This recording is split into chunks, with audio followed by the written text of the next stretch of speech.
이야기를 사랑하는 여러분, 안녕하세요. 따뜻한 이야기 코너에 오신 것을 환영합니다. 이곳은 진심을 담아 이야기를 들려드리는 공간입니다. 편안한 마음으로 감동과 반전이 가득한 특별한 이야기를 즐겨주세요. 준비되셨다면 좋아요를 눌러주시고 알림 설정도 켜신 뒤 지금부터 이야기를 시작하겠습니다. 사람의 배고픔은 창자가 끊어지는 고통이라지만 마음의 허기는 뼈를 깎는 추위와도 같다고 합니다. 살다 보면 배가 고파 흘리는 눈물보다 이 넓은 세상에 나 혼자 덩그러니 남았다는 서러움에 흘리는 눈물이 더 뜨거운 법이지요. 여기 지리산 자락 깊은 골짜기에 그 지독한 허기와 외로움을 동시에 짊어지고 사는 한 아이가 있었습니다. 바람이 불면 날아갈 듯 위태로운 목숨이었으나 하늘은 그 아이에게 기이한 인연을 점지해 주었으니 이것이 복인지 화인지 알 수 없는 운명의 시작이었습니다. 늦가을의 지리산은 이미 겨울의 문턱을 넘고 있었습니다.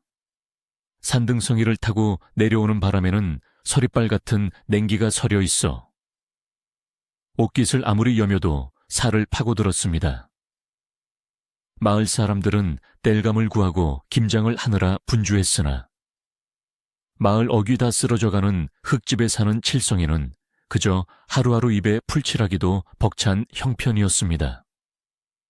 부모님은 칠성이가 걷기도 전에 역병으로 세상을 뜨셨고 친척 하나 없는 이 아이를 거두어 준 것은 그저 마을의 인심이 아니라 끈질긴 아이의 명줄 그 자체였습니다. 칠성이는 오늘도 빈 망태기를 메고 산으로 향했습니다.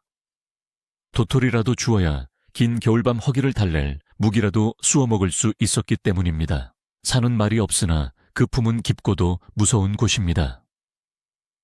칠성이는 익숙한 듯 사람들의 발길이 닿지 않는 깊은 숲으로 들어갔습니다. 낙엽이 발목까지 차오르는 숲길을 걸으며 아이는 땅만 보고 걸었습니다. 가끔 다람쥐가 도토리를 물고 쪼르르 달아나면 칠성이는 내 놈도 살겠다고 그리 바쁘구나 하며 씁쓸한 웃음을 지을 뿐이었습니다. 해가 서산에 걸리기 시작하여 숲의 긴 그림자가 드리워질 무렵 칠성이는 아름드리 늙은 참나무 아래에 다다랐습니다. 그곳은 마을 어르신들이 산신령이 쉬어가는 곳이라 하여 함부로 가지 말라 이르던 곳이었으나 배고픈 아이에게는 도토리가 많이 떨어져 있는 명당일 뿐이었습니다. 그런데 참나무 뿌리 사이에 무언가 거뭇한 것이 꿈틀거리고 있었습니다. 처음에는 썩은 나무 토막인가 싶어 지나치려 했으나 가느다란 신음소리가 칠성의 발길을 잡았습니다. 조심스레 낙엽을 헤쳐보니 그곳에는 태어난 지 얼마 되지 않은 듯한 멧돼지 새끼 한 마리가 쓰러져 있었습니다. 어미가 버리고 간 것인지 아니면 어미가 변을 당한 것인지 알 길은 없었으나 새끼의 숨은 금방이라도 끊어질 듯 위태로워 보였습니다. 몸에는 하얀 줄무늬가 선명했으나 윤기는커녕 말라 비틀어진 가죽만 앙상하게 남아 뼈마디가 도드라져 있었습니다. 칠성이는 순간 겁이 덜컥 났습니다. 멧돼지 새끼가 있다는 것은 근처에 성난 어미가 있을지도 모른다는 뜻이었기 때문입니다. 아이는 숨을 죽이고 주위를 살폈습니다. 그러나 들리는 것은 바람에 스치는 마른 나무십 소리와 제 심장 뛰는 소리뿐. 숲은 고요했습니다. 칠성이는 다시 새끼 멧돼지를 내려다보았습니다. 녀석은 눈조차 제대로 뜨지 못한 채 본능적으로 온기를 찾아 낙엽 속으로 파고들고 있었습니다. 그 모습이 마치 아무도 없는 빈집에서 홀로 추위에 떨던 자신의 모습과 겹쳐 보여 칠성이는 차마 발걸음을 떼지 못했습니다. 네오도 혼자 남았구나. 칠성기가 혼잣말처럼 중얼거리며 쭈그리고 앉았습니다. 아이의 품 안에는 점심 요기로 싸온 묽은 좁쌀죽이 든 호리병이 하나 있었습니다. 하루 종일 아무것도 먹지 못해 배 속에서는 꼬르륵 소리가 천둥처럼 울려댔지만 칠성이는 떨리는 손으로 호리병 뚜껑을 열었습니다. 내가 이걸 먹지 않으면 당장 내려가는 길에 쓰러질지도 모른다는 생각이 들었지만 눈앞의 생명이 꺼져가는 것을 보고만 있을 수는 없었습니다. 칠성이는 넓은 떡갈나무 잎을 주워 그 위에 죽을 조금 부어주었습니다. 고소한 냄새가 퍼지자 죽어가던 녀석의 코가 벌름거리기 시작했습니다. 녀석은 눈도 뜨지 못한 채 비틀거리며 잎사귀 쪽으로 머리를 들이밀었습니다. 그리고는 쩝쩝거리며 허겁지겁 죽을 핥아먹기 시작했습니다. 그 작은 몸 어디에 그런 힘이 남아있었는지 녀석은 순식간에 잎사귀를 싹 비우고는 더 달라는 듯 칠성이는 향해 킁킁거렸습니다. 칠성이는 기가 막히기도 하고 안쓰럽기도 하여 헛웃음을 지었습니다. 이 녀석아, 천천히 먹어라. 체하겠다.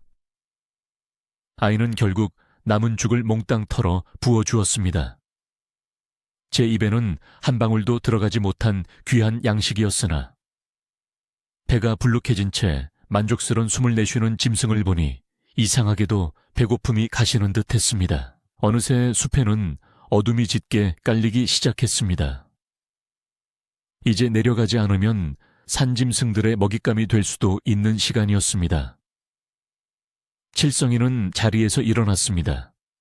그러나 발길이 떨어지지 않았습니다. 이대로 두고 가면 밤사이 얼어 죽거나 다른 짐승에게 잡아먹힐 것이 뻔했습니다. 그렇다고 짐승을, 그것도 곡식을 축내는 멧돼지를 마을로 데려가면 어른들에게 호되게 경을 칠 일이었습니다. 칠성이는 몇 번이나 가다 서다를 반복했습니다. 뒤를 돌아보니 배를 채운 녀석이 칠성이의 인기척을 느꼈는지 비틀거리며 그를 향해 기어오고 있었습니다. 결국 칠성이는 긴 한숨을 내쉬며 되돌아갔습니다. 에이구, 내가 미쳤지. 내 앞가림도 못하면서 누굴 거둔단 말이냐. 투덜거리는 입과는 달리 칠성의 손은 이미 낡은 목화솜 저고리 자락을 벌리고 있었습니다. 아이는 흙투성이인 새끼 멧돼지를 들어올려 따뜻한 가슴팍에 품었습니다. 녀석은 칠성의 천이 좋았는지 품 안으로 깊숙이 파고들어 금세 색색거리는 숨소리를 내며 잠이 들었습니다. 차가웠던 아이의 가슴에 자꾸 뜨거운 심장 소리가 전해져 왔습니다. 그것은 난생 처음 느껴보는 살아있는 것의 무게였습니다. 산길을 내려오는 칠성의 발걸음은 평소보다 무거웠으나 마음만은 깃털처럼 가벼웠습니다. 서쪽 하늘은 붉게 타들어가고 앙상한 나뭇가지 사이로 초승달이 희미하게 모습을 드러내고 있었습니다. 마을 굴뚝에서 피어오르는 저녁 연기를 바라보며 칠성이는 품속의 녀석을 조심스레 쓰다듬었습니다. 이제 더 이상 혼자가 아니라는 생각, 나를 기다리는 누군가가 있다는 착각 같은 위안이 추위를 잊게 했습니다. 칠성이는 품 안의 녀석에게 작게 속삭였습니다. 살아라. 어떻게든 살아서 나랑 같이 이 지독한 겨울을 나보자꾸나. 녀석은 대답 대신 칠성의 가슴을 툭 치며 잠꼬대를 할 뿐이었습니다. 오늘 들려드릴 이야기는 순수한 창작물로 오직 오락과 감상을 위한 내용이며 실제 인물이나 사건과는 전혀 관련이 없음을 알려드립니다. 칠성이가 사는 흙집은 비가 오면 천장에서 물이 새고 바람이 불면 문풍지가 귀신 울음소리를 내는 곳이었습니다. 하지만 그날 밤부터 차가운 냉돌 위에는 미약하나마 따스한 온기가 감돌기 시작했습니다. 품 안의 새끼 멧돼지는 칠성이를 어미로 하는지 잠시라도 떨어지려 하지 않고 옷자락을 물고 늘어졌습니다. 칠성이는 녀석을 위해 방 한구석에 마른 지푸라기를 두툼하게 깔아주었으나 녀석은 굳이 칠성이의 낡은 이불 속으로 파고들어와 콩닥거리는 심장을 맞대고서야 잠이 들었습니다. 그 작은 온기 덕분에 칠성이도 실로 오랜만에 외로움에 몸부림치지 않고 깊은 잠을 잘 수 있었습니다. 그러나 날이 밝자마자 닥쳐온 것은 감당하기 힘든 현실이었습니다. 녀석은 눈을 뜨자마자 밥을 달라며 꽥꽥거리는 소리로 칠성이를 깨웠습니다. 어제 남겨둔 좁쌀죽을 조금 데워주었으나 녀석은 순식간에 그릇을 비우고는 부족하다며 칠성의 발을 들이받았습니다. 덩치는 주먹만 한 것이 먹성은 황소 같아서 칠성이는 기가 차서 헛웃음만 나올 뿐이었습니다. 칠성이는 녀석의 머리를 툭 치며 너는 먹는 게 일이니 이름이나 먹보라고 하자꾸나 하고 지어주었습니다. 먹보는 알아듣기라도 한듯 꼬리를 흔들며 빈 그릇을 핥아댈 뿐이었습니다. 먹보의 식욕은 날이 갈수록 무서울 정도로 커져만 갔습니다. 처음에는 묽은 죽으로도 만족하더니 이내 닥치는 대로 먹어치우기 시작했습니다. 칠성기가 주워온 도토리는 물론이요. 산에서 캐언칠 뿌리며 나무 껍질까지 가리지 않고 씹어 삼켰습니다. 칠성이는 먹보를 먹여 살리기 위해 이전보다 2배는 더 부지런히 움직여야 했습니다. 해가 뜨기도 전에 일어나 산을 오르내리며 땔감을 구해 장터에 내다 팔고 그 돈으로 싸구려 빚이나 쌀겨를 얻어와 죽을 쑤었습니다. 제 입에 들어가는 것은 줄어도 먹보의 배가 불러 씩씩거리는 꼴을 보면 고단함이 씻은 듯 사라지곤 했습니다. 신기한 것은 먹보가 자라는 속도였습니다. 보통 짐승이라면 한 달은 걸려야 클 것을 먹보는 하루가 다르게 쑥쑥 자라났습니다. 일주일이 지나자 앙상했던 갈비뼈가 살에 묻혔고 보름이 지나자 귀여웠던 줄무늬가 희미해지며 거친 검은 털이 돋아나기 시작했습니다. 한 달이 차야 되지 않아 먹보는 강하지만 한 덩치가 되어 이제는 제법 산짐승의 태가 났습니다. 칠성기가 지게를 지고 산을 오를 때면 먹보는 훈련받은 사냥개처럼 졸졸 뒤를 따르며 흙을 파헤쳐 먹을 것을 찾아내곤 했습니다. 둘은 산속에서만큼은 둘도 없는 형제이자 친구였습니다. 하지만 마을 사람들의 눈초리는 곱지 않았습니다. 칠성이가 먹보를 데리고 마을 어귀에 나타날 때면 사람들은 수군거리며 피하기 일쑤였습니다. 저놈이 미쳤지. 산짐승을 집안에 들이다니. 저게 크면 주인을 물어뜯을 게야. 촌장 어른은 혀를 차며 칠성이에게 경고했습니다. 짐승은 머리 검은 짐승이건 털난 짐승이건 거두는 게 아니다. 나중에 후회할 일 만들지 말고 다시 산에 풀어 죽어라. 그러나 칠성이는 그 말을 들은 채만 채하며 먹보의 등을 감싸 안았습니다. 세상 사람들이 뭐라 하든 저를 믿고 따르는 유일한 가족을 버릴 수는 없는 노릇이었습니다. 어느 날 저녁, 칠성이는 부엌 아궁이 앞에 앉아 깊은 한숨을 내쉬었습니다. 먹보의 덩치가 커질수록 먹어치우는 양이 감당할 수 없을 지경에 이르렀기 때문입니다. 도간의 쌀은 바닥을 보인 지 오래였고 비상식량으로 숨겨둔 말린 고구마마저 먹보가 냄새를 맡고 훔쳐 먹어버렸습니다. 칠성이는 텅 빈 독을 긁으며 막막함에 고개를 떨구었습니다. 밖에는 추적추적 늦가을 비가 내리고 있었고 먹보는 배가 고픈지 칠성의 등을 코로 쿡쿡 찌르며 칭얼거렸습니다. 칠성이는 야속한 마음에 먹보를 흘겨보았으나 그 맑고 순진한 눈망울을 보자 화를 낼 수도 없었습니다. 에이구, 이웬수야. 전생에 내가 너한테 무슨 빚을 졌기에 이 고생이냐. 칠성이는 투덜거리며 자리에서 일어났습니다. 비가 오는데도 칠성이는 삿갓을 눌러쓰고 밖으로 나갔습니다.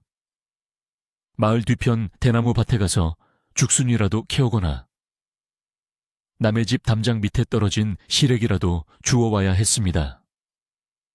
먹보는 그런 주인의 마음을 아는지 모르는지 칠성이가 나가자마자 밥그릇을 입에 물고 꼬리를 흔들며 기다리고 있었습니다.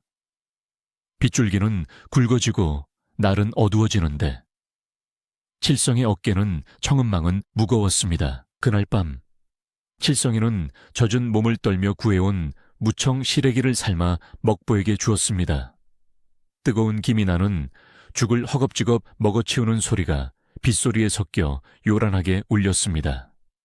칠성이는 흑투성이가 된 손을 씻지도 않은 채 그저 멍하니 먹보가 먹는 모습을 바라보았습니다. 자신의 배에서는 꼬르륵 소리가 났지만 이상하게도 먹보가 먹는 것만 봐도 배가 부른 듯한 착각이 들었습니다. 그것은 단순한 애정이 아니라 어쩌면 이 짐승에게 자신의 모든 것을 바치고 있다는 기이한 희생의 기쁨이었을지도 모릅니다. 먹보가 바닥까지 싹싹 핥아먹고는 만족스러운 듯 트림을 했습니다. 그리고는 젖은 몸으로 칠성이의 품에 파고들어 애교를 부렸습니다. 거칠어진 털이 까슬까슬하게 뺨을 찔렀지만 그 온기만은 여전히 뜨거웠습니다. 칠성이는 먹보를 꼭 껴안으며 생각했습니다.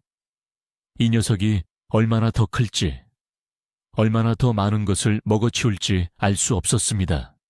하지만 칠성이는 다짐했습니다. 내 뼈를 갈아서라도 너를 먹이겠노라고. 빗물 새는 천장 아래.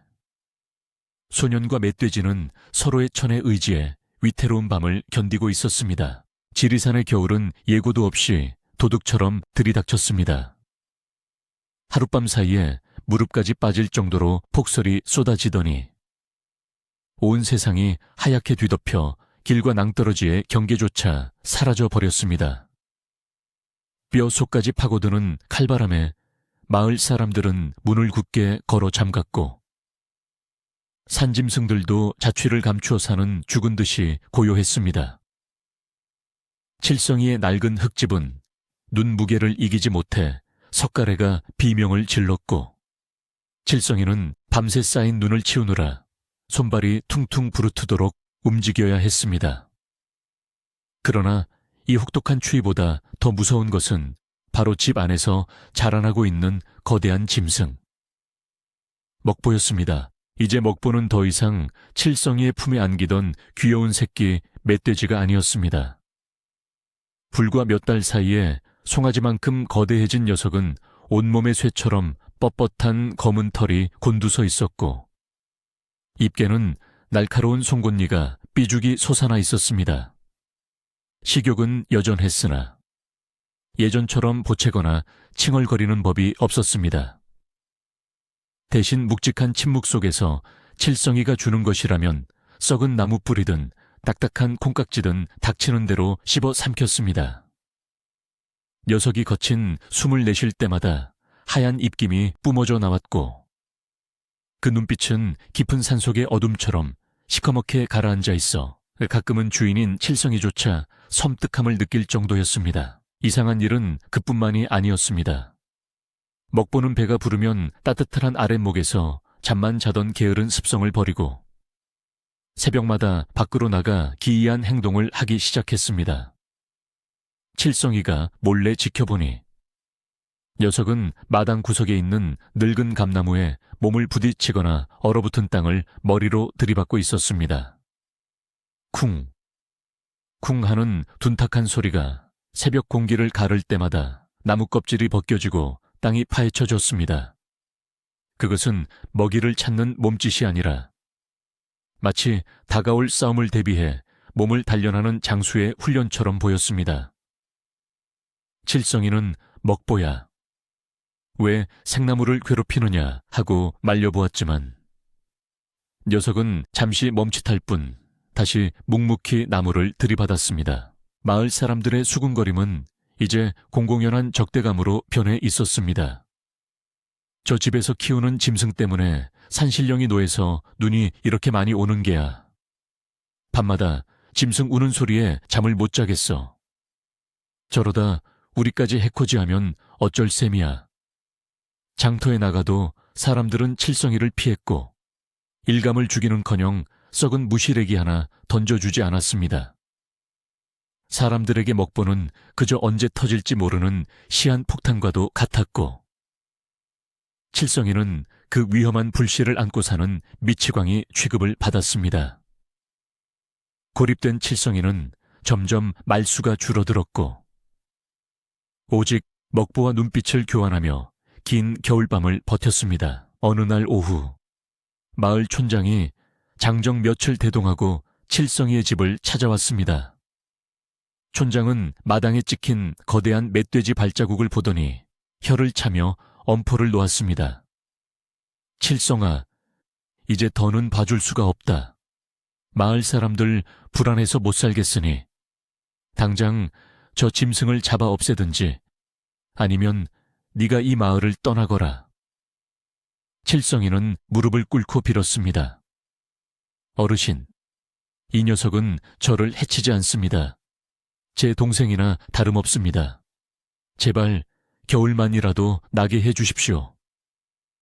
그러나 촌장은 냉정하게 고개를 저으며 사흘의 말미를 주겠다고 통보하고는 돌아갔습니다. 멀어지는 사람들의 등 뒤로 칠성이는 하염없이 눈물을 흘렸습니다. 그날 밤, 칠성이는 잠을 이루지 못하고 뒤척이다 문을 열고 밖을 내다보았습니다. 눈 덮인 마당 한가운데 먹보가 우두커니 서서 먼 산을 바라보고 있었습니다. 달빛을 받은 녀석의 그림자가 칠흑같이 길게 늘어져 마당을 가득 채웠습니다.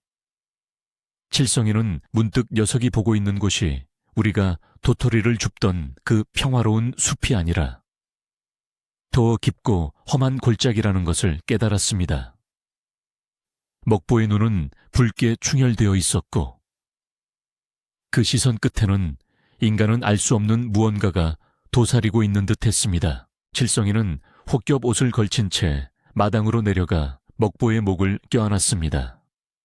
거친 털의 감촉이 손바닥을 찔렀으나 녀석의 천마는 여전히 뜨거웠습니다. 먹보야, 사람들이 너를 죽이라고 한다. 우리가 갈 곳이 어디 있겠느냐. 칠성이가 흐느끼며 말하자 먹보는 낮은 소리로 그르렁거리지며 칠성의 몸에 머리를 비볐습니다. 그것은 위로라기보다는 이제 떠날 때가 되었다는 무언의 신호처럼 느껴졌습니다. 바람이 불 때마다 산속 깊은 곳에서 짐승들의 울음소리가 희미하게 들려왔고 먹보의 귀가 예민하게 반응하며 움찔거렸습니다. 약속한 사흘이 채 지나기도 전 마을에는 흉흉한 소문과 함께 사단이 나고야 말았습니다. 칠흑 같은 밤, 촌장댁 뒤주가 털리고 겨우내 먹을 식량이 몽땅 사라진 사건이 발생한 것입니다. 부서진 뒤주 주변에는 짐승의 발자국이 어지럽게 찍혀 있었고 흥분한 마을 사람들은 횃불을 들고 칠성인의 오두막으로 몰려왔습니다. 이놈아, 당장 나와라. 내 놈이 키우는 괴물이 우리 집 곡식을 다 털어갔다. 촌장의 고함 소리에 칠성이는 잠결에 놀라 밖으로 뛰쳐나갔습니다. 마당에는 성난 사람들이 낙과 몽둥이를 들고 살기 어린 눈으로 서 있었습니다. 칠성이는 억울함에 가슴이 터질 것만 같았습니다. 어르신, 아닙니다. 먹보는 밤새 제 곁에서 꼼짝도 하지 않고 잤습니다. 제가 증인입니다. 칠성이가 무릎을 꿇고 애원했으나 이미 이성을 잃은 사람들의 귀에는 아무것도 들리지 않았습니다. 짐승놈을 감싸려고 거짓말까지 해 저놈이 우리를 다 굶겨 죽이려고 작정을 했구나. 누군가 던진 돌멩이가 칠성이의 이마를 때렸고 붉은 피가 주르륵 흘러내렸습니다. 사람들은 기세를 몰아 오두막 문을 부수고 들어가 먹보를 끌어내려 했습니다. 그 순간 집 안에서 천지를 뒤흔드는 굉음이 울려 퍼졌습니다. 쿠... 그것은 멧돼지의 울음소리가 아니라 마치 호랑이의 포효와도 같았습니다. 낡은 나무 문이 산산조각 나며 먹보가 마당으로 튀어나왔습니다. 횃불빛에 드러난 먹보의 모습은 지옥에서 온 야차와도 같았습니다. 흥분해서 털을 바짝 세운 덩치는 집채만 해 보였고 입 밖으로 삐져나온 송곳니는 횃불빛을 받아 섬뜩하게 번들거렸습니다. 녀석은 피를 흘리는 칠성이 앞을 가로막고 서서 마을 사람들을 향해 낮은 소리로 으르렁거렸습니다. 당장이라도 달려들어 목줄을 끊어놓겠다는 기세에 사람들은 비명을 지르며 뒷걸음질 쳤습니다. 공포에 질린 침묵이 감돌았습니다. 촌장조차 다리가 풀려 주저앉을 판이었습니다. 하지만 칠성이는 보았습니다. 먹보의 뒷다리가 미세하게 떨리고 있다는 것을. 그리고 녀석이 사람들을 공격하려는 것이 아니라 오직 자신을 지키기 위해 필사적으로 버티고 있다는 것을 말입니다. 칠성이는 비틀거리는 몸을 일으켜 먹보의 목을 끌어안았습니다. 그만해라. 먹보야, 우리가 가면 된다. 우리가 떠나면 돼. 칠성이가 녀석의 귓가에 속삭이자 먹보는 거친 숨을 몰아쉬며 서서히 살기를 거두었습니다. 그러나 사람들을 노려보는 그 눈빛만은 여전히 서늘했습니다. 칠성이는 집으로 들어가 짐을 챙기지 않았습니다. 챙길 살림이라곤 깨진 바가지와 낡은 이불 뿐이었으니 미련을 둘 것도 없었습니다. 아이는 멍하니 서 있는 마을 사람들을 등지고 오직 먹보 하나만을 데리고 어둠 속으로 발걸음을 옮겼습니다. 다시는 내려오지 않겠습니다. 칠성이가 남긴 마지막 말은 차가운 밤바람에 흩어졌습니다. 사람들은 그 기세에 눌려 누구 하나 앞을 막지 못했고 그저 멀어지는 소년과 짐승의 뒷모습을 멍하니 바라볼 뿐이었습니다. 마을을 벗어나 산길로 접어들자 눈보라가 더욱 거세게 몰아쳤습니다. 이제 돌아갈 집도 몸을 녹일 아랫목도 없었습니다. 오직 끝이 보이지 않는 하얀 설산만이 그들을 기다리고 있었습니다. 칠성이는 추위에 굽은 손을 겨드랑이에 끼고 묵묵히 앞만 보고 걸었습니다. 먹보는 그런 주인의 마음을 아는지 칠성이보다 한 발 앞서 걸으며 눈길을 헤치고 길을 텄습니다. 녀석의 넓은 등이 마치 든든한 방패처럼 보였습니다. 칠성이는 생각했습니다. 사람들은 짐승이라 손가락질했으나 정작 나를 지켜준 것은 사람이 아니라 이 짐승이었노라고. 산 중턱에 이르러 칠성이는 잠시 멈춰서서 뒤를 돌아보았습니다. 멀리 산 아래 마을에는 여전히 횃불들이 개똥벌레처럼 반짝이고 있었습니다. 한때는 저 불빛 아래서 따뜻한 밥 한 그릇 먹는 것이 소원이었으나 이제 그곳은 칠성이에게 남보다 못한 곳이 되어버렸습니다. 칠성이는 눈물이 그렁그렁한 눈으로 마을을 향해 큰 절을 올렸습니다.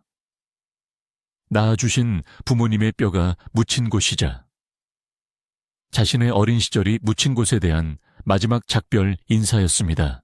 다시 길을 재촉하는 그들의 뒤로 하염없이 눈이 내렸습니다.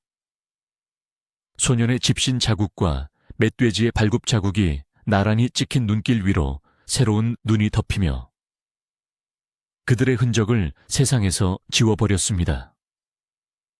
이제 그들은 사람이 사는 세상의 법도가 아닌 산이 지배하는 냉혹한 법칙 속으로 걸어 들어가고 있었습니다.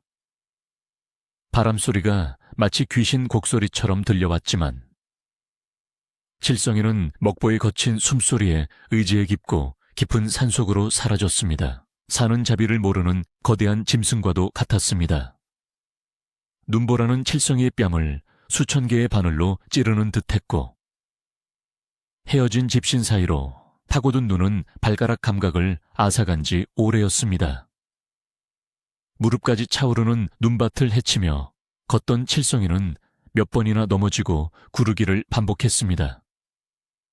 조금만 더 가면. 입술은 파랗게 질려 더 이상 말이 나오지 않았고 눈꺼풀은 청은망은 무거워졌습니다. 앞서가던 먹보가 멈춰서서 걱정스러운 듯 꿀꿀거렸지만 칠성이의 눈에는 그 모습마저 흐릿하게 번져 보일 뿐이었습니다. 결국 칠성이는 눈밭 위에 쓰러지며 정신을 놓고 말았습니다. 얼마나 지났을까. 축축하고 거친 혀가 뺨을 핥는 느낌에 칠성이는 간신히 눈을 떴습니다. 눈보라치는 산길이 아니었습니다. 먹보가 기진맥진한 칠성이를 콧등으로 밀고 어깨로 받쳐 근처 바위 틈새에 있는 작은 동굴로 옮겨놓은 것이었습니다. 동굴 안은 칠흑같이 어두웠지만 다행히 매서운 바람은 피할 수 있었습니다. 그러나 젖은 옷이 얼어붙기 시작하면서 뼈가 시리는 한기가 온몸을 휘감았습니다. 칠성이는 덜덜 떨리는 몸을 웅크린 채 이대로 잠들면 다시는 깨어나지 못할 것임을 직감했습니다. 그때 어둠 속에서 부스럭거리는 소리가 들렸습니다. 먹보가 동굴 구석을 앞발로 파헤치더니 말라비틀어진 칠뿌리 하나를 찾아내 칠성이 앞으로 툭 던져주었습니다. 평소 같으면 흙이 묻은 채로 씹어 삼켰을 먹보였으나 녀석은 침을 질질 흘리면서도 꾹 참고 주인의 입가로 먹이를 밀어주었습니다. 먹보야, 너 먹어라. 나는 생각 없다. 칠성이가 힘없는 손짓으로 거부하자 녀석은 안타까운 듯 낑낑거리며 칠성이의 언손을 핥아줄 뿐 끝내 그 귀한 식량에 입을 대지 않았습니다. 짐승도 제 배가 고프면 주인이고 뭐고 모른다는데 녀석은 굶주림보다 칠성이를 살리는 것이 먼저였던 모양입니다. 시간이 지날수록 칠성이의 호흡은 옅어지고 몸은 뻣뻣하게 굳어갔습니다. 저천증으로 인한 환각이 시작되어 돌아가신 어머니가 따뜻한 아랫목에서 손짓하는 모습이 아른거렸습니다. 엄마, 추워요. 칠성기가 헛소리를 하며 의식을 잃어가던 찰나 거대하고 뜨거운 물체가 칠성이를 덮쳐왔습니다. 먹보였습니다. 녀석은 칠성이의 등 뒤로 다가와 자신의 거대한 몸을 둥글게 말아 칠성이를 감싸 안았습니다. 마치 어미달기 병아리를 품듯 녀석은 자신의 천을 고스란히 칠성이에게 나누어 주기 시작했습니다. 먹보의 털은 억세고 냄새는 고약했으나 칠성이에게 그보다 더 포근하고 향기로운 이불은 없었습니다. 녀석의 백가죽에서 전해지는 뜨거운 열기가 얼어붙은 칠성이의 등을 녹이고 콩닥콩닥 뛰는 심장 박동 소리가 멈춰가던 칠성이의 맥박을 다시 뛰게 했습니다. 칠성이는 본능적으로 먹보의 털을 움켜쥐고 그 품으로 더 깊이 파고들었습니다. 먹보는 칠성이가 뒤척일 때마다 혹여찬 바람이 들어갈세라 더욱 바짝 몸을 밀착시키며 밤새도록 꿈쩍도 하지 않고 자리를 지켰습니다. 칠성이는 꿈속에서 따뜻한 불에 앉아있는 꿈을 꾸었습니다. 타닥타닥 타오르는 장작불 소리가 들리는 듯했습니다. 하지만 그것은 꿈이 아니었습니다. 먹보가 추위를 견디느라 이를 딱딱 부딪히는 소리였고 녀석의 몸이 사시나무 떨듯 떨리는 진동이었습니다. 짐승인들 이 혹하니 춥지 않을 리 없었습니다. 하지만 먹보는 자신의 천이 모두 빠져나갈 때까지, 주인이 깨어날 때까지 그 고통을 미련하게 견뎌내고 있었습니다. 인간에게 버림받은 아이와 인간에게 쫓겨난 짐승은 그렇게 서로의 천에 의지해 생사의 고비를 넘고 있었습니다. 동굴 밖에 바람소리가 잦아들고 동이 터올 무렵 칠성이는 무거운 눈꺼풀을 들어 올렸습니다. 눈앞에는 먹보의 커다란 콧구멍이 보였고 규칙적으로 뿜어져 나오는 하얀 입김이 칠성이의 얼굴을 간지럽히고 있었습니다. 살았구나. 칠성이는 안도의 한숨을 내쉬며 뻣뻣하게 굳은 먹보의 몸을 쓰다듬었습니다. 밤새 얼마나 떨었는지 녀석의 털은 땀과 서리로 축축하게 젖어 있었습니다. 칠성이는 자리에서 일어나 먹보의 목을 끌어안고 엉엉 울었습니다. 그것은 살아남았다는 기쁨보다는 이 말 못하는 짐승이 보여준 헌신에 대한 뼈저린 고마움의 눈물이었습니다. 폭설이 멈춘 지리산의 아침은 눈이 시리도록 투명했습니다. 온 세상이 은백색으로 빛나고 있었으나 그 아름다움 뒤에는 생명을 집어삼키는 냉혹한 정막이 도사리고 있었습니다. 칠성이와 먹보는 허기를 채우기 위해 조심스레 동굴 밖으로 나섰습니다.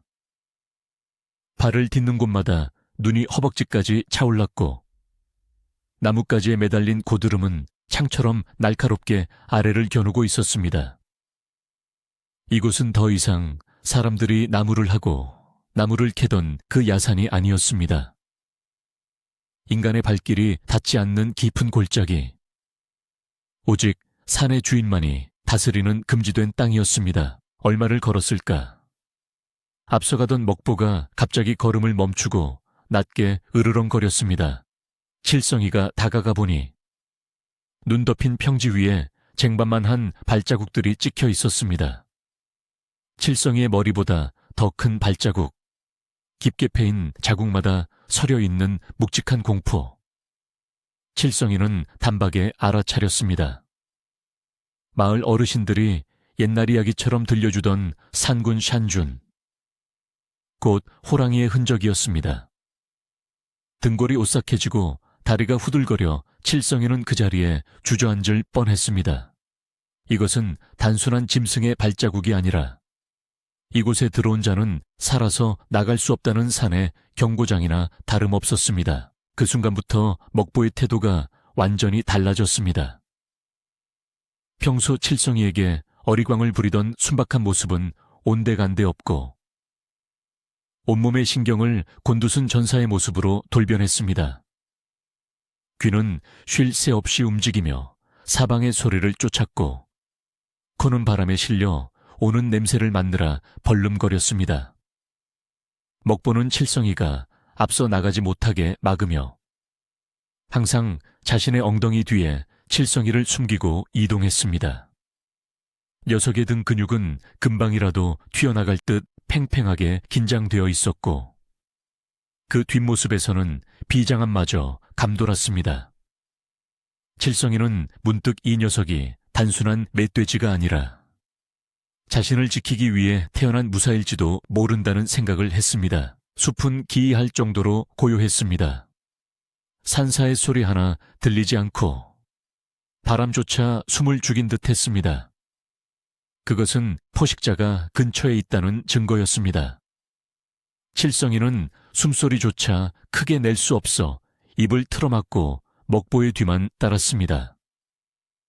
그때 어디선가 비릿한 피냄새와 썩은 낙엽 냄새가 섞인 묘한 악취가 풍겨왔습니다. 먹보가 걸음을 멈추고 털을 바짝 세우더니 보이지 않는 숲의 깊은 곳을 향해 날카로운 송곳니를 드러냈습니다. 적은 모습을 보이지 않았으나 칠성이의 피부에는 누군가 자신들을 뚫어져라 쳐다보고 있다는 끈적한 시선이 느껴졌습니다. 그들은 도망치려 했으나 깊게 쌓인 눈과 험준한 지형 때문에 속도를 낼 수 없었습니다. 게다가 호랑이는 마치 그들을 몰이 사냥하듯 교묘하게 퇴로를 차단하며 벼랑 끝으로 몰아가고 있는 듯 했습니다. 칠성이는 공포에 질려 먹보의 털을 움켜쥐었습니다. 먹보야, 우리 이제 어쩌면 좋으냐? 아이의 목소리는 떨리고 있었습니다. 하지만 먹보는 동요하지 않았습니다. 녀석은 오히려 땅을 박차며 낮은 소리로 포효했습니다. 그것은 숨어있는 적에게 내가 여기 있다, 덤벼라라고 외치는 선전포고와도 같았습니다. 해질녘, 상의림자가 길어지자 숲은 더욱 깊은 어둠 속으로 빠져들었습니다. 그때였습니다. 건너편 절벽 위에서 산 전체를 울리는 굉음이 터져 나왔습니다. 어흥, 천둥소리 같기도 하고 땅이 갈라지는 소리 같기도 한 그 울음소리에 나뭇가지에 쌓인 눈이 후두둑 떨어져 내렸습니다. 칠성이는 공포에 질려 귀를 막고 주저앉았습니다. 그것은 단순한 짐승의 소리가 아니었습니다. 산을 지배하는 왕의 분노이자 침입자에 대한 사형 선고였습니다. 먹보는 그 소리에 위축되기는커녕 앞발로 눈바닥을 쿵쿵 찍으며 맞섰습니다. 녀석의 붉게 충혈된 눈은 절벽 위 어둠 속을 노려보고 있었습니다. 이제 피할 수 없는 싸움이 다가오고 있음을, 그리고 이 싸움이 자신들의 마지막이 될지도 모른다는 것을 짐승의 본능으로 알고 있는 듯 했습니다. 칠성이는 흐릿한 눈물 너머로 먹보의 단단한 등을 보았습니다. 그 등은 떨고 있는 소년에게 걱정 마라, 내가 있다고 말하는 것만 같았습니다. 밤이 깊어갈수록 호랑이의 그림자는 점점 더 짙게 그들을 조여오고 있었습니다. 상운의 포효가 멎은 뒤 칠성기와 먹보는 쫓기듯 몸을 피해 비좁은 바위굴로 숨어들었습니다. 밖에는 다시금 눈발이 날리기 시작했고 칠흑 같은 어둠이 산을 삼켜버렸습니다. 언제 호랑이가 들이닥칠지 모르는 공포 속에서도 배꼽시계는 야속하게 울어댔습니다. 칠성이는 품속 깊은 곳을 뒤적거려 말라비틀어진 알밤 몇 톨을 찾아냈습니다. 며칠 전 쥐구멍에서 찾아내 비상식량으로 아껴두었던 것이었습니다. 이것이 이승에서의 마지막 끼니가 될지도 모른다는 생각에 칠성의 가슴이 미어지는 듯했습니다. 칠성이는 돌멩이로 딱딱한 알밤 껍질을 까서 먹보의 입가에 내밀었습니다. 먹어라, 먹고 힘이라도 써야지. 칠성이의 말이 떨어지기가 무섭게 먹보는 밤을 덥석 받아먹었습니다. 어제는 굶어 죽어가면서도 칠성이에게 먹이를 양보하던 녀석이 오늘은 마치 걸신 들린 짐승처럼 허겁지겁 먹어치우기 시작했습니다. 오독오독 씹는 소리가 동굴 안에 요란하게 울렸고 녀석은 칠성이의 손에 묻은 부스러기까지 싹싹 핥아먹었습니다.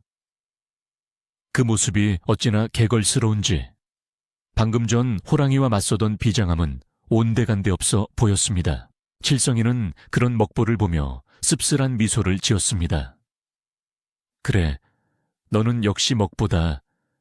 죽음이 코앞인데도 배고픈 건 못 참는구나. 칠성이는 자신의 몫으로 남겨둔 마지막 밤 한 톨마저 먹보의 입에 넣어주었습니다. 녀석이 오물오물 씹어 넘기는 모습을 보며 칠성이는 눈물을 훔쳤습니다. 아무것도 모르는 짐승이라 속 편해 좋겠다는 생각과 배불리 먹여 보내고 싶다는 어미 같은 마음이 교차했습니다. 하지만 칠성이는 몰랐습니다. 먹보가 지금 단순히 배를 채우는 것이 아니라 다가올 결전을 위해 몸 안의 모든 기운을 끌어모으고 있다는 것을 말입니다. 먹보는 칠성이가 준 것을 남김없이 먹어치운 뒤 긴 혀로 칠성이의 얼어붙은 손과 얼굴을 정성스레 핥기 시작했습니다. 까슬까슬한 혀의 감촉이 따가웠지만 칠성이는 피하지 않고 녀석의 거대한 머리를 꼭 껴안았습니다. 미안하다. 나 같은 주인 만나서 따뜻한 밥 한 번 배불리 못 먹고 이런 산속에서 고생만 시키는구나. 칠성이가 흐느끼며 말하자 먹보는 칠성이의 품으로 더 깊이 파고들며 킁킁거렸습니다. 녀석의 몸에서는 구수한 흙냄새와 함께 비릿한 야생의 냄새가 났습니다. 밤이 깊어지자 먹보는 칠성이의 무릎을 베고 누웠습니다. 하지만 녀석은 잠들지 않았습니다. 동굴 밖 어둠을 응시하는 먹보의 눈은 호수처럼 깊고 맑았습니다. 그 눈망울에 고인 물기가 달빛을 받아 반짝였습니다. 짐승도 이별을 아는 것일까요? 먹보는 마치 칠성이의 얼굴을 영원히 기억하려는 듯 한참이나 눈을 떼지 않고 바라보았습니다. 그 눈빛은 예전의 장난기 어린 눈이 아니라 모든 것을 통달한 늙은 현자의 눈과도 같았습니다. 칠성이는 먹보의 목덜미를 쓰다듬으며 중얼거렸습니다. 우리 살아서 내려가면 내가 남의 집 머슴을 살더라도 너 좋아하는 고구마 실컷 먹게 해줄게. 약속하마. 먹보는 대답 대신 칠성이의 손등에 머리를 비비며 깊은 숨을 내쉬었습니다. 동굴 밖에서는 바람이 윙윙거리며 흉흉한 소리를 냈지만 동굴 안은 기이할 정도로 평온했습니다. 그것은 폭풍이 몰아치기 전의 고요함이자 서로의 온기에 기대어 나누는 마지막 안식이었습니다. 먹보의 심장 소리가 칠성이의 손바닥을 통해 쿵쿵 하고 무겁게 전해져 왔습니다. 산속의 새벽은 짙은 안개와 함께 찾아왔습니다. 한 치 앞도 분간할 수 없는 뿌연 안개 속에서 세상은 숨을 죽였고 칠성이는 본능적으로 죽음이 코앞에 닥쳤음을 느꼈습니다. 바위 틈에서 잔뜩 웅크리고 있던 먹보가 갑자기 벌떡 일어나 칠성이의 앞을 가로막았습니다. 그 순간 안개를 찢고 거대한 그림자가 솟구쳐 올랐습니다. 크앙! 고막을 찢는 굉음과 함께 집채만한 호랑이가 칠성이의 목덜미를 노리고 날아들었습니다. 칠성이는 비명조차 지르지 못하고 얼어붙었으나 먹보가 벼락같이 몸을 날려 공중에서 호랑이를 받아쳤습니다. 쿵 하는 둔탁한 소리와 함께 두 짐승이 눈밭 위로 뒹굴었습니다. 상운이라 불리는 호랑이의 위용은 실로 대단했습니다. 앞발을 한번 휘두를 때마다 먹보의 두꺼운 가죽이 종이장처럼 찢겨나가고 붉은 피가 하얀 눈 위에 낭자했습니다. 하지만 먹보 또한 물러서지 않았습니다. 지난밤 칠성이가 준 밤토를 먹고 비축한 힘을 이 한순간에 모두 쏟아붓는 듯 했습니다. 녀석은 살점이 떨어져 나가는 고통에도 아랑곳하지 않고 날카로운 송곳니를 앞세워 호랑이의 가슴팍을 들이받으며 끈질기게 물고 늘어졌습니다. 그것은 싸움이라기보다는 처절한 몸부림이었습니다. 호랑이가 먹보의 목을 물려고 달려들면 먹보는 자신의 어깨를 내어주며 버텼고 호랑이가 칠성이 쪽으로 시선을 돌리면 미친 듯이 달려들며 앞길을 막아섰습니다. 먹보는 이 싸움에서 이길 생각이 없었습니다. 오직 칠성이가 도망칠 시간을 벌기 위해 자신의 살과 뼈를 호랑이의 발톱 아래 던져주고 있는 것이었습니다. 칠성이는 돌멩이를 집어 호랑이에게 던지며 울부짖었습니다. 안 돼, 먹보야. 피해 도망쳐 피투성이가 된 먹보가 잠시 호랑이와 거리를 벌린 사이 칠성이를 돌아보았습니다. 녀석의 한쪽 눈은 이미 호랑이의 발톱에 맞아 감겨 있었고 입계는 거품 섞인 피가 흐르고 있었습니다. 하지만 남은 한쪽 눈은 칠성이를 향해 무섭도록 또렷하게 빛났습니다. 가라, 제발 가라. 먹보는 목이 터져라. 비명을 지르며 칠성이를 등지고 다시 호랑이에게로 돌진했습니다. 그것은 주인을 살리기 위한 마지막 결단이자 자신을 거두어준 은혜에 대한 목숨 건 보은이었습니다. 먹보는 호랑이의 품으로 뛰어들어 녀석을 절벽 쪽으로 밀어붙였습니다. 호랑이의 날카로운 송곳니가 먹보의 목덜미를 깊숙이 파고들었지만 먹보는 네 다리로 땅을 버티며 물러서지 않았습니다. 녀석의 몸이 거대한 바위가 되어 산길을 막아선 덕분에 칠성이의 등 뒤로 도망칠 길이 열렸습니다. 칠성이는 차마 떨어지지 않는 발걸음을 억지로 떼어내며 산길을 달리기 시작했습니다. 우와! 소년의 절규가 골짜기에 메아리 쳤습니다. 등 뒤에서는 뼈가 부서지는 소리와 짐승들의 거친 숨소리가 계속해서 들려왔습니다. 칠성이는 넘어지고 구르면서도 멈추지 않고 달렸습니다. 먹보가 만들어준 생명 같은 시간을 헛되이 할 수 없었기 때문입니다.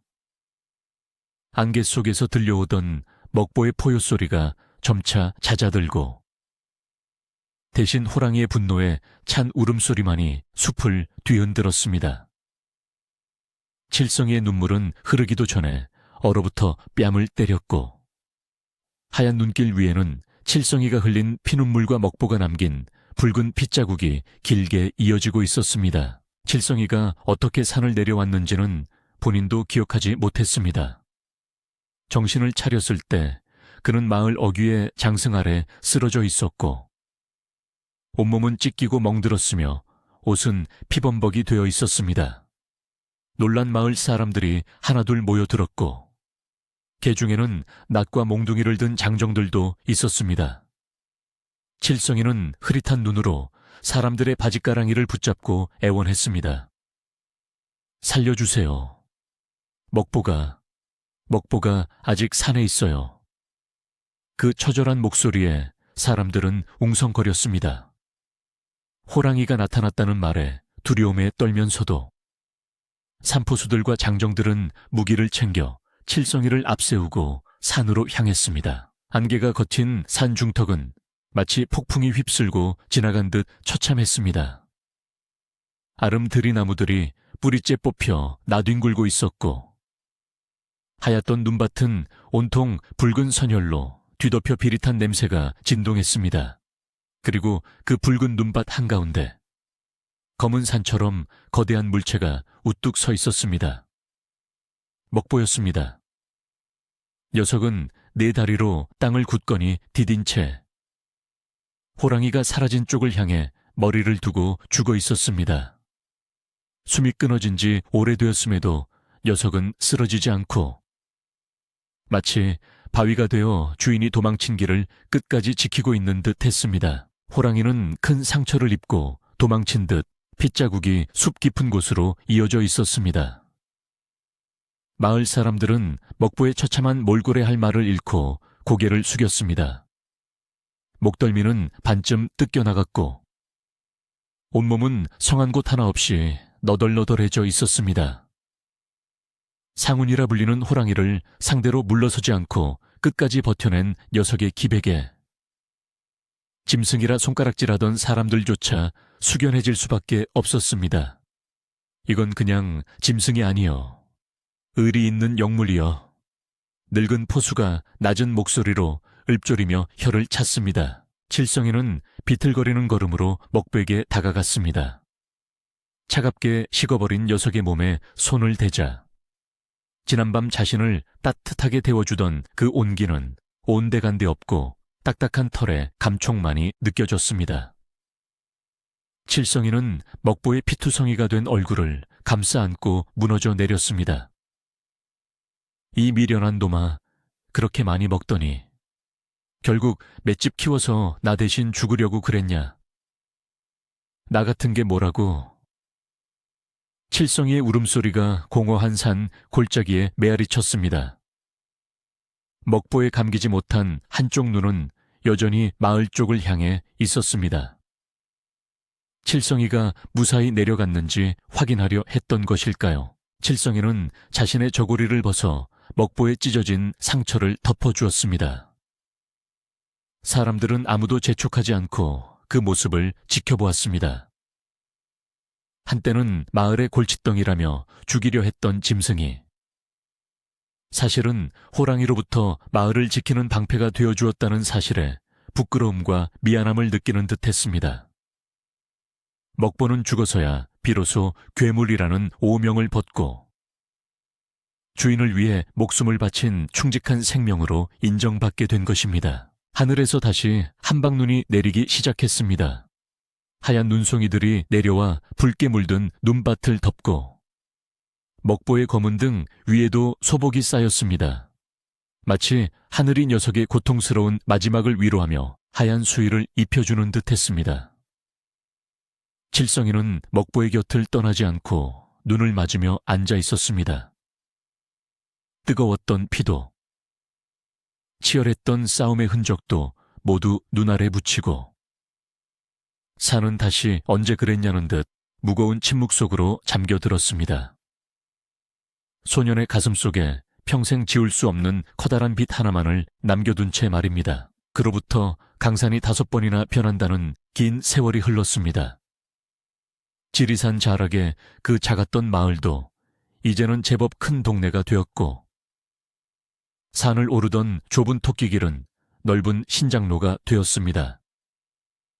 하지만 산 중턱 늙은 참나무들이 숲을 이룬 곳에는 여전히 변하지 않은 것이 하나 있습니다.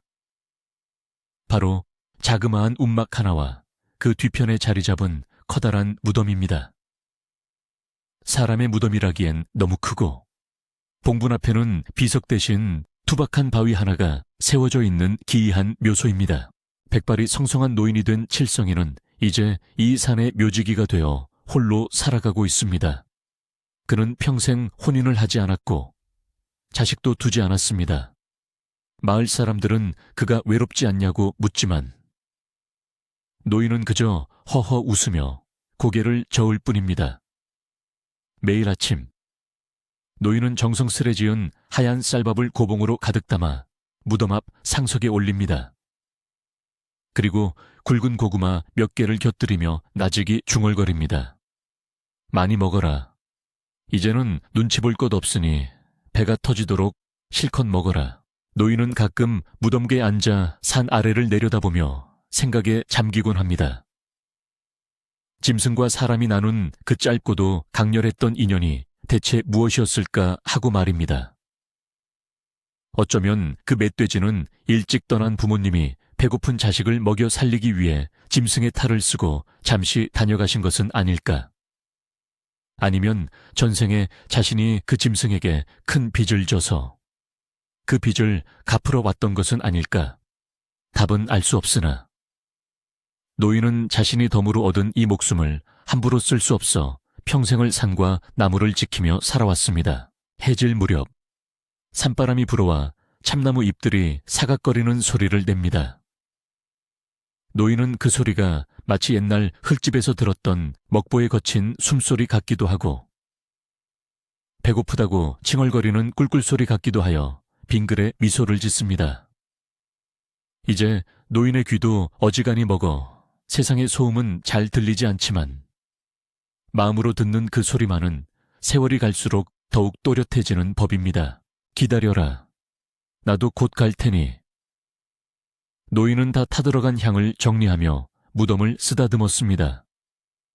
죽음은 끝이 아니라 먼저 간 인연을 다시 만나는 시작이라 믿기에 노인의 뒷모습에는 슬픔 대신 평온함이 감돌았습니다. 하늘에는 어느새 칠성판 같은 별들이 하나둘 떠오르고 지리산의 깊은 어둠이 노인과 무덤을 포근하게 감싸 안았습니다. 사는 말이 없고 이야기는 바람에 실려 흩어집니다. 하지만 늙은 참나무 아래 묻힌 그 뜨거운 이야기만은 흙이 되고 숲이 되어 여전히 이 산을 오르는 사람들의 발밑에서 숨 쉬고 있을 것입니다. 누군가를 위해 자신의 모든 것을 내어준 그 미련하고도 거룩한 사랑의 기억처럼 말입니다.